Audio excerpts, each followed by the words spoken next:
주시는 하나님의 말씀은 사도행전 16장 25절에서 32절, 빌립보서 4장 4절에서 7절까지의 말씀입니다. 신약성경 216쪽, 323쪽입니다. 봉독하겠습니다. 한밤중에 바울과 실라가 기도하고 하나님을 찬송하매 죄수들이 듣더라. 이에 갑자기 큰 지진이 나서 옥토가 움직이고 문이 곧 다 열리며 모든 사람의 매인 것이 다 벗어진지라. 간수가 자다가 깨어 옥문들이 열린 것을 보고 죄수들이 도망한 줄 생각하고 칼을 빼어 자결하려 하고는 바울이 크게 소리질러 이르되 내 몸을 상하지 말라, 우리가 다 여기 있노라 하니 간수가 등불을 달라 하며 뛰어들어가 무서워 떨며 바울과 실라 앞에 엎드리고 그들을 데리고 나가 이르되 선생들이여, 내가 어떻게 하여야 구원을 받으리이까 하거늘 이르되 주 예수를 믿으라, 그리하면 너와 내 집이 구원을 받으리라 하고 주의 말씀을 그 사람과 그 집에 있는 모든 사람에게 전하더라. 주 안에서 항상 기뻐하라. 내가 다시 말하노니 기뻐하라. 너희 관용을 모든 사람에게 알게 하라. 주께서 가까우시니라. 아무것도 염려하지 말고 다만 모든 일에 기도와 간구로 너희 구할 것을 감사함으로 하나님께 아뢰라. 그리하면 모든 지각에 뛰어난 하나님의 평강이 그리스도 예수 안에서 너희 마음과 생각을 지키시리라. 아멘. 찬양 대 찬양 감사합니다. 깨닫게 해주셔서 감사합니다. 그리고 찬양 대 찬양이 사실 오늘 설교입니다. 그래서 이 설교는 부연 설명이라 그렇게 여겨주셔도 좋겠습니다. 우리는 기쁨의 50일 지나가고 있습니다. 부활절 후 오순절 기간을 기쁨의 50일이라고 합니다. 이 기쁨의 50일, 우리가 기쁨을 표현해야 되겠습니다. 우리 함께 인사하도록 하겠습니다. 여러분 사랑합니다. 사랑합니다. 사랑합니다. 자, 이제 용기를 내셔야 됩니다. 두 눈을 크고 동그랗게 뜨시고 우리 앞뒤 옆에 있는 분들에게 감탄하도록 하겠습니다. 우와, 이야, 우와. 감사합니다. 여러분들과 함께 세 번째 성령 충만의 삶이라는 주제로 말씀 속에서 은혜를 누리고자 합니다. 우리 주님께서 마지막 지상 명령하셨습니다. 사랑하는 제자들에게, 남겨두실 사랑하는 사람들에게 주님 부탁하셨습니다. 성령께서 여러분들에게 임하시면 여러분 권능을 받고 예루살렘과 온 유대와 사마리아와 땅끝까지 내 증인이 되어달라고 우리 주님 부탁하셨습니다. 이게 어떤 의미인지 우리가 함께 나누기도 했습니다.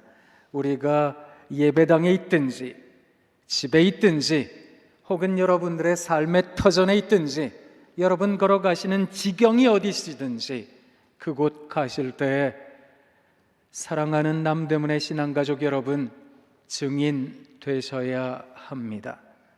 증인의 삶을 살아내시는 여러분 되시길 부탁드립니다. 그 증인된 삶이 무엇일까? 지난주에 베드로의 담대함, 베드로의 담백한 신앙에 대해 말씀을 드렸더랬습니다.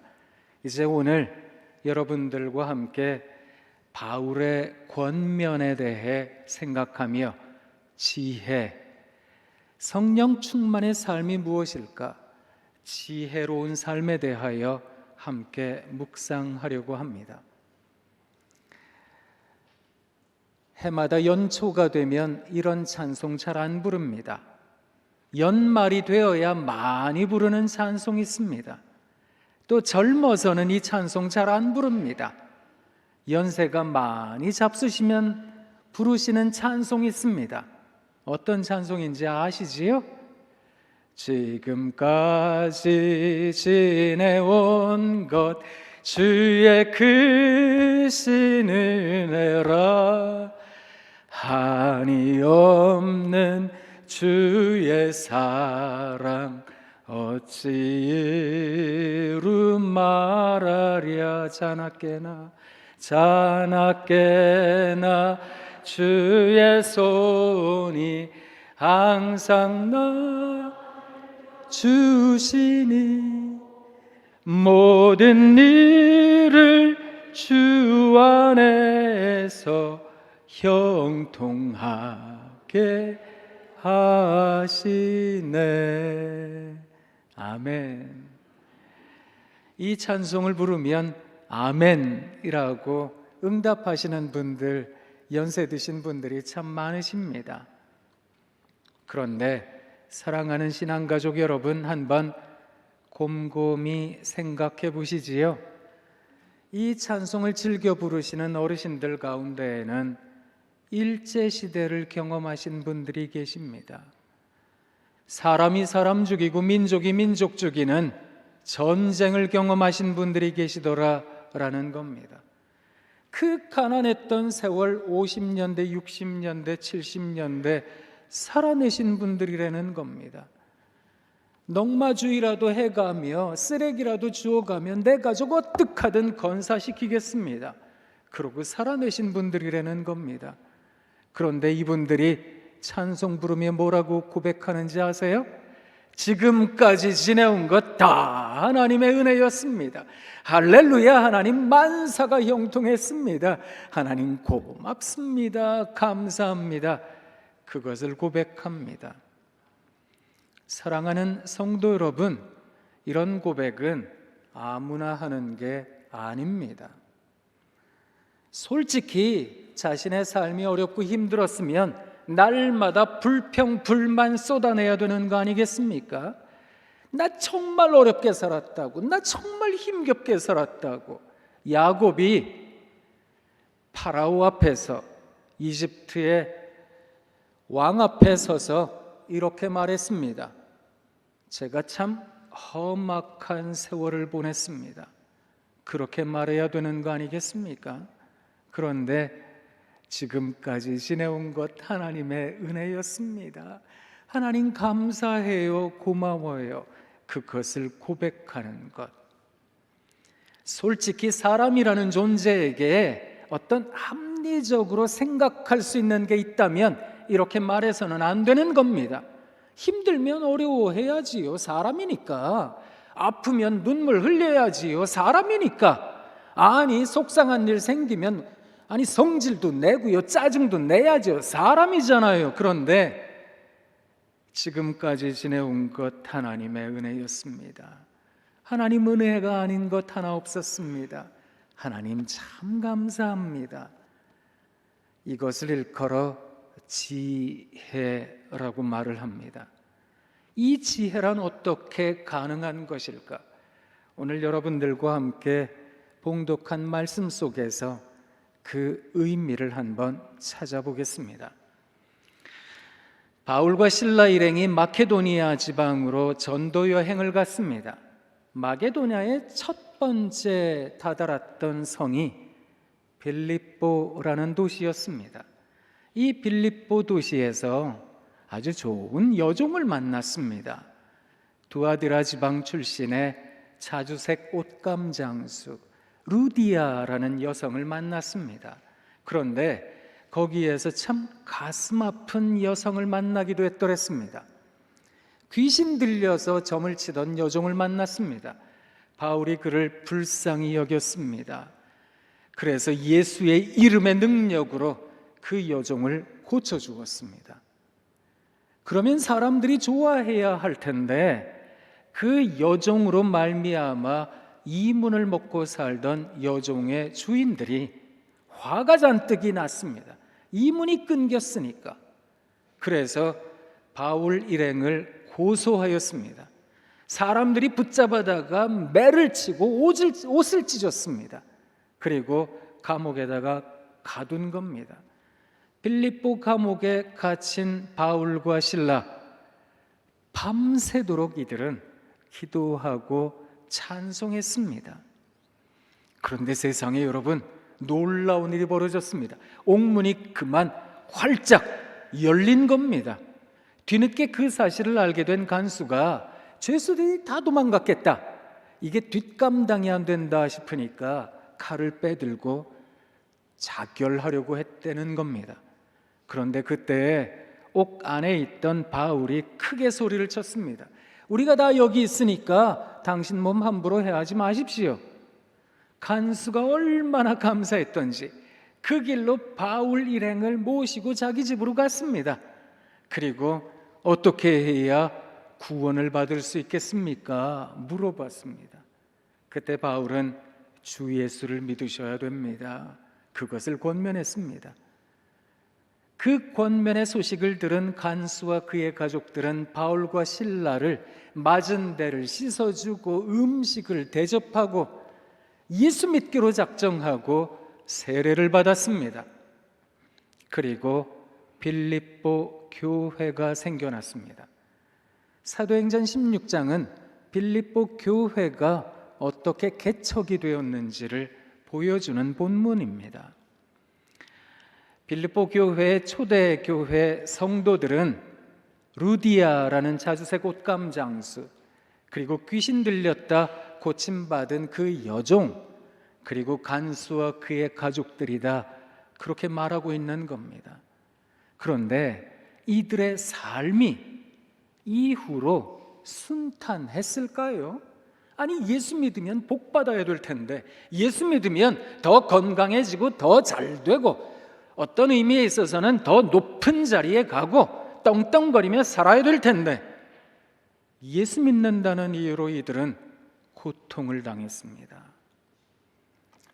왜 그랬는지를 잠깐 역사적으로 설명을 드리면 이렇습니다. 여러분, 마케도니아는 헬라 지방입니다. 헬라 대제국은 영원할 거라고 생각했습니다. 왜냐하면 그 대단한 헬레니즘 문명을 가지고 있었기 때문입니다. 이 헬레니즘 문명은 헬라어에 기반을 두었습니다.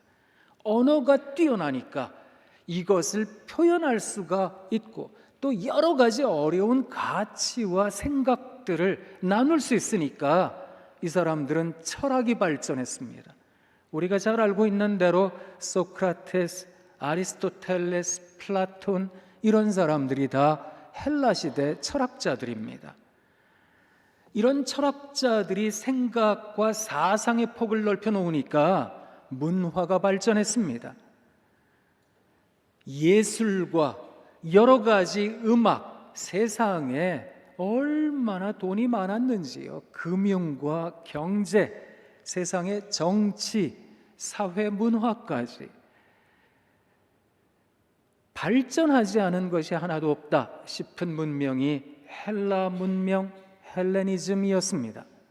그런데 영원할 것 같았던 이 문명도 이탈리아 반도에서 출현했던 로마에 의해서 무너졌습니다. 하지만 로마 시민들은, 이탈리아 반도에 있었던 로마 시민들은 마게도니아, 그것도 특히 빌립보 지역에 있었던 사람들을 향해서 내 형제들이라고 표현했습니다. 왜냐하면 이들은 많은 것을 알았으니까, 지식이, 지혜가 출중했으니까. 그러니까 이 사람들에게 배우고 싶었던 겁니다.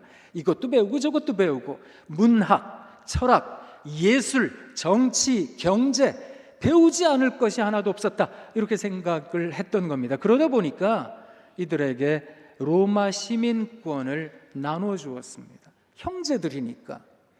식민지 국가 사람들이었지만 식민지 국가 사람들로 처우했던 것이 아니라 이들을 높여주었던 겁니다. 그리고 로마 제국을 세우는데 혁혁한 공을 세웠던 로마 장군들, 퇴역한 군인들이 특히 마케도니아 빌립보에 가서 살고 싶어 했습니다. 왜냐고요? 이탈리아 반도도 지중해 연안이라서 온화한 기후를 가지고 있지만 에게해 연안이 훨씬 더 날이 좋았거든요. 그러니까 연세 드실수록 기온 변화가 급격하게 있으면 안 좋다, 이런 얘기 하지요. 그래서 그곳에 가서 살고 싶어 했습니다. 소위 힘있고 빽 있는 사람들이 거기 사니까 돈이 모였습니다. 길이 크게 났습니다. 교통, 세상에 그러다 보니까 금융산업이 얼마나 발전을 했는지, 이 도시가 굉장히 잘 사는 도시였다라는 겁니다. 네, 여러분, 그리스와 로마 문화 하면 어떤 생각이 드십니까? 아무래도 여러분 좀 더 어린 시절에 읽으셨던 로마 신화, 그리스 신화 이런 거 생각나지 않으세요? 그 땅에는 수많은 신들이 있었습니다. 그레코 로만 컬처가 이야기했던 수많은 신들이 거기에 있었습니다. 그런데 그곳에서 그리스도인들이 외쳤습니다. 예수 그리스도가 길이요 진리요 생명입니다. 그것을 외쳤다고 이 사람들은 끌려갔습니다. 매를 맞았습니다. 재산을 몰수당했습니다. 심지어 죽임을 당하기까지 했던 겁니다. 그래서 빌립보 지역의 그리스도인들은 그리 녹록한 삶을 살았던 게 아닙니다. 바울과 실라 일행이 빌립보를 떠나서 데살로니가를 갑니다. 마게도냐의 제1성입니다. 그리고 아덴으로 갑니다. 그 아테네 아레오바고라는 언덕에서 바울이 말씀을 증거하지도 않았겠습니까? 이 사람에게 꾀가 생겼습니다. 거기 보니까 수많은 신전들이 있는데 거기에 알지 못하는 신에게라는 분향단을 본 겁니다. 내가 여러분들에게 여러분 잘 모르는 알지 못하는 하나님, 우리들의 그리스도 예수에 대하여 전하겠습니다. 말씀을 전했던 겁니다. 그리고 나서 얼마나 고초를 경험했는지. 나중에 바울은 로마 감옥에 갇힙니다. 사람이 이쯤 되면 나는 죽은 목숨이다 어느 정도 가늠되지 않겠습니까? 바울은 로마 감옥에서 죽임당했습니다. 마지막 죽음을 앞두고 바울은 편지를 썼습니다. 옥중서신을 썼습니다. 특히 그 가운데 한 권이 빌립보서입니다. 빌립보 자기가 개척한 교회, 자기가 개척한 교회 성도들에게 편지를 쓴 겁니다.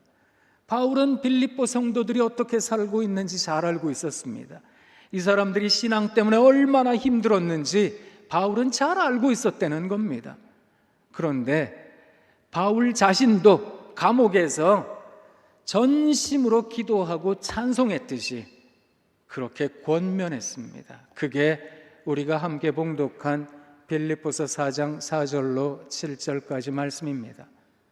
주 안에서 항상 기뻐하라. 내가 다시 말하노니 기뻐하라. 너희 관용을 모든 사람들이 알게 하라. 주께서 가까우시니라. 아무것도 염려하지 말고 다만 모든 일에 기도와 간구로 너희 구할 것을 감사함으로 하나님께 하뢰라. 그리하면 모든 지각에 뛰어난 하나님의 평강이 그리스도 예수 안에서 너희 마음과 생각을 지키시리라. 이것을 권면했던 겁니다. 이 권면의 말씀은 오늘을 살아가는 우리들에게도 이어집니다. 사랑하는 남대문의 신앙가족 여러분, 주 안에서 항상 기뻐하십시오. 한 번 더 말씀드립니다. 기뻐하십시오. 기뻐하는 삶을 사셔야 됩니다. 이 기쁨이라는 삶은 신앙의 고백입니다. 내가 주님 안에 있으니까, 주님께서 내 안에 계시니까, 성령의 능력을 받은 우리라면, 성령을 대망하는 우리라면, 우리가 이 땅을 살아가며 성령께서 우리와 동행하고 계신다는 그것을 고백하고 살아간다면, 사랑하는 남대문의 신앙 교우 여러분들이여, 우리는 기뻐해야 합니다. 그러니 한 번 더 고백해 보도록 하겠습니다. 우리 앞뒤 옆에 있는 분들을 향해 감탄하며 기쁨을 고백해 보겠습니다. 우와! 이야! 이 기쁨을 고백한다는 건 내 상황에 매몰된 인생이 아니라는 겁니다. 솔직히 어렵지 않은 사람이 어디에 있겠습니까? 힘든 인생길 우리는 걸어가고 살아갑니다. 이거 도대체 누구한테 이야기합니까? 답답한 마음 토로할 때가 많은데 그때에도 신앙을 가졌으니까 우와 이야. 가만히 생각해 보니 공중나는 새를 보고 들에 핀 백합화를 보고 가만히 생각해 보니 하나님 은혜 아닌 것 하나 없었던 것이로구나. 하나님께서 나를 이만큼 지켜주셨구나. 이야, 하나님 고마워요, 감사해요. 그것을 고백하는 것, 그때야 기쁨이라는 것이 가능합니다. 사랑하는 성도 여러분, 여러분 관용을 모든 사람들에게 알게 하십시오. 주님이 가까우십니다. 솔직히 관용을 베푼다, 아니 나도 좀 건강하고요, 나도 좀 살만하고요, 뭔가 좀 일이 잘 풀리고요, 그러면 관용을 베푸는 거 아닙니까? 이렇게 말합니다. 그런데 그리스도인의 관용은 현재 상황과 상관없이 주님이 가깝다, 이 종말론적 인식을 가진 사람들, 하나님의 나라를 쳐다보는 사람들, 그들은 관용을 베풀 줄 압니다. 찬양대가 축복 있으라 찬양했습니다. 사랑하는 성도 여러분, 심령이 가난해야 됩니다. 애통할 줄 알아야 됩니다. 온유하셔야 합니다. 의에 줄이고 목마르셔야 됩니다. 긍휼히 여기실 줄도 아시고 마음이 청결하셔야 합니다.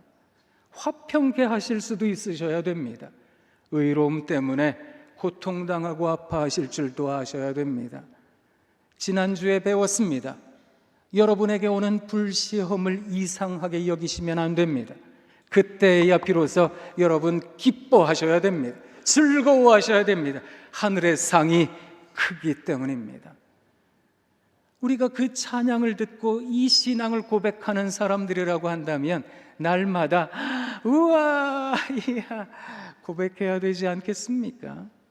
비록 눈물 난다 할지라도 아무도 잘 모르지 뭐, 이 답답한 마음을 누가 알까, 이런 생각이 들어도 우와, 하나님 고마워요 할 줄 아는 것, 지혜라는 겁니다. 이 지혜가 사랑하는 성도 여러분께 가득하시기를 빕니다. 제가 한참 전 이야기입니다만 한 연세 많으신 집사님을 뵀습니다. 이분이 젊은 목사에게 찾아와서 목사님 어떻게 해야 됩니까? 물어보셨습니다. 아니 무슨 일이신데요? 이분이 대답을 하셨는데 자기가 살아온 이야기를 쭉 해주셨습니다. 60이 조금 넘어서 암에 걸리셨답니다. 다행히 초기에 발견을 해서 완치하실 수 있으셨답니다. 그래서 하나님 감사합니다, 기쁨으로 이분이 한번 크게 놀랐으니까 그 뒤로 얼마나 건강관리를 잘하셨는지 철두철미하게 하셨답니다. 해마다 건강검진도 받고 그저 먹는 거, 행동하는 거, 운동하는 거 하나하나 다 관리를 하셨답니다. 그렇게 80 넘게 건강하게 지내셨답니다. 그런데 80이 좀 넘어가면서부터 무슨 생각이 드셨는가 하면 아이 뭐 난 이제 살 만큼 살았는데 뭘, 이러고서요 그냥 좀 편하게 사셨답니다. 그냥 몸에 안 좋은 것도 막 드시고 그냥 좀 아무렇게나 사셨답니다. 그런데 몇 달 전부터 몸이 진짜로 이상해지시더라는 겁니다. 이상하다 이렇게만 생각했는데 몸이 정말 안 좋아지니까 자녀들이 제발 좀 아버지, 제발 좀 병원 가보세요. 건강검진 왜 안 받으세요? 그래서 이분이 건강검진을 갖다가 청천벽력 같은 소리를 들었습니다. 어르신 연세가 많으니까 말씀드리는데 온몸에 암이 퍼졌습니다. 이건 뭐 어쩔 도리가 없겠습니다. 한 3개월에서 6개월 이런 얘기를 들으셨답니다. 여러분 연세가 아무리 많이 드셔도 그런 얘기를 듣는 거예요. 이거 다리가 후들거릴 얘기 아니겠습니까? 하늘 무너지는 거 아니겠습니까? 그래서 화가 확 갑자기 나시더래요. 이 돌파리 같은 의사놈이 막 이러고서요 이분이 신경질을 내셨대요. 그리고 다른 병원을 가셨답니다. 가는 병원마다 똑같은 진단을 받으셨답니다. 그러니까 이분이 하나님께 얼마나 화가 나시든지, 하나님 제가 뭘 그렇게 잘못했는데요? 왜 나한테 맨날 이러시는 건데요? 하나님한테 막 승질을 내셨대요. 근데 이분이 어느 날 아침에 하나님 왜 그러세요? 왜 그러세요?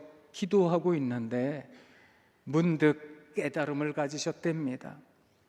그래, 어떤 사람은 밤새 안녕이라고 하고 어떤 사람은 길 걸어가다가도 세상 떠나는데 그래도 하나님 나한테 말미를 주셨으니까, 시간 주셨으니까 하나님 앞에 이르기 전에 그저 잘 정리하고 오라고 하시나 보다, 그 생각을 하셨답니다.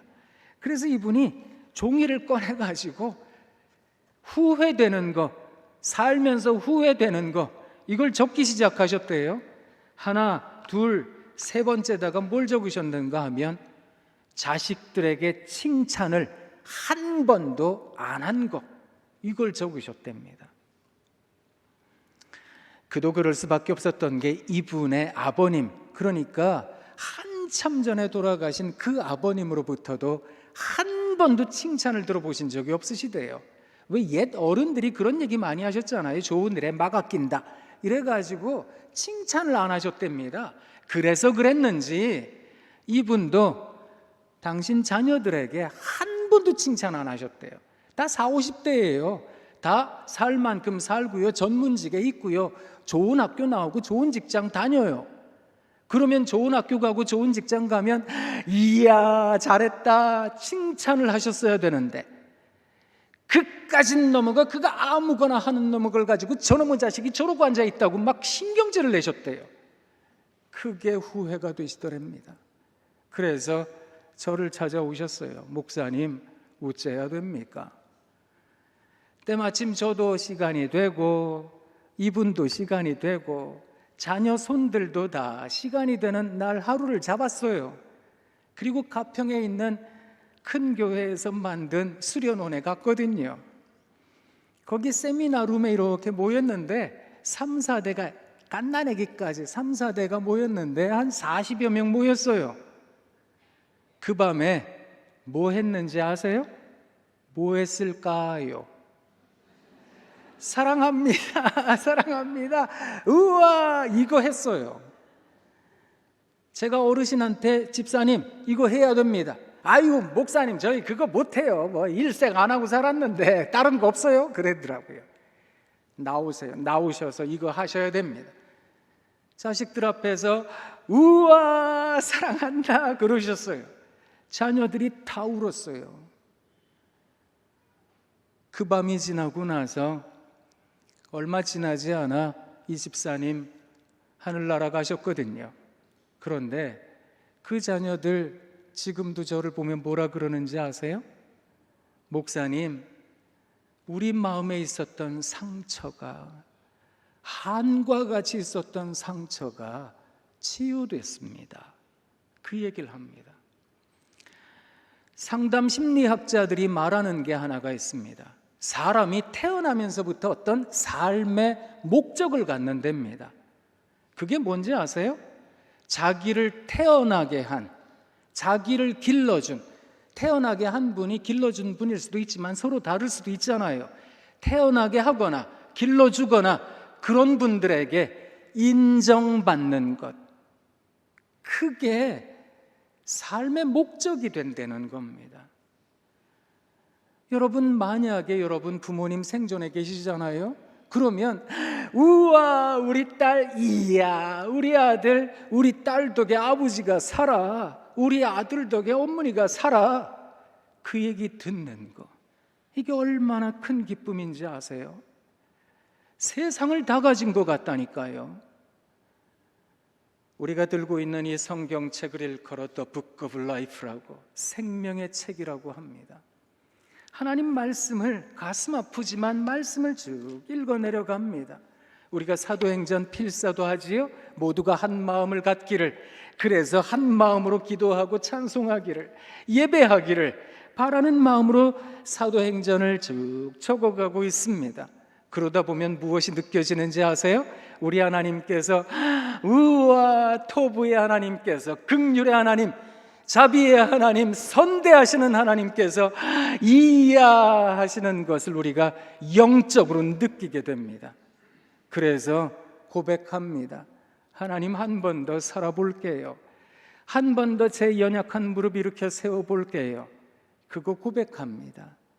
우리 하나님께서도 우리를 지으시고, 우와, 그렇다면 우리도 이 세상 살면서 내가 몸으로 영적으로 낳은 나의 자녀들에게, 영적인 나의 자녀들에게 우와 이야 남대문의 신앙 공동체가 그렇게 기쁨을 표현할 수 있어야 됩니다.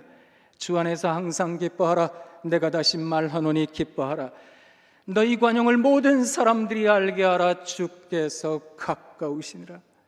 이것이 실현이 되는 겁니다. 이 지혜를 갖고 살아내시는 여러분 다 되시길 부탁드립니다.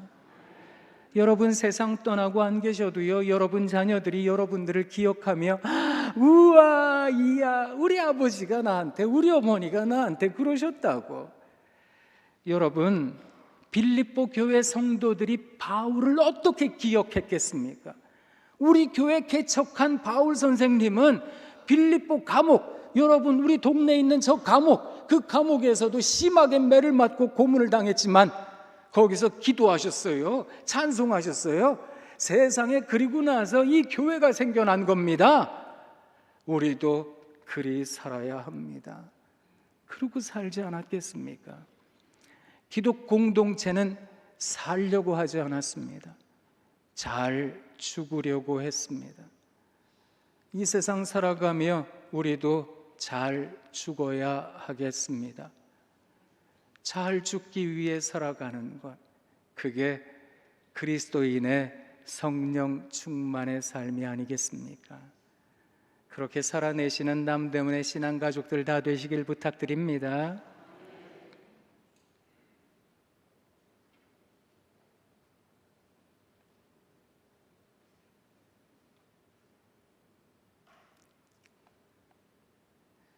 설교 끝났습니다. 그냥 내려가기 싫어서 잠깐 쳐다보고 있었던 겁니다. 오늘 짧은 3주간의 설교를 마무리합니다. 또 언제 뵐지 모르겠습니다. 장신대 신학교에 있으면서 남대문 교회 위에서 기도하겠습니다. 좋은 목사님과 함께 행복한 신앙생활 하시는 좋은 교회 되실 줄 믿습니다. 제가 내려가기 전에 찬송인 하나 더 불러드리고 가겠습니다. 평화 하나님의 평강이 여러분에게 넘쳐나기를. 평화 하나님의 평강이 여러분 삶에 가득하기를 축복합니다. 여러분 사랑합니다. 사랑합니다. 사랑합니다. 기도하겠습니다. 하나님, 때로 눈물 나고 아프고 힘들지만 우와 이야 하고 감탄하며 사는 인생 되겠습니다. 지금까지 험난한 세월 살았지만, 험악한 인생 살았지만 지금까지 지내온 것 다 하나님의 은혜입니다. 할렐루야. 하나님 고맙습니다. 그 마음으로 살아가겠습니다.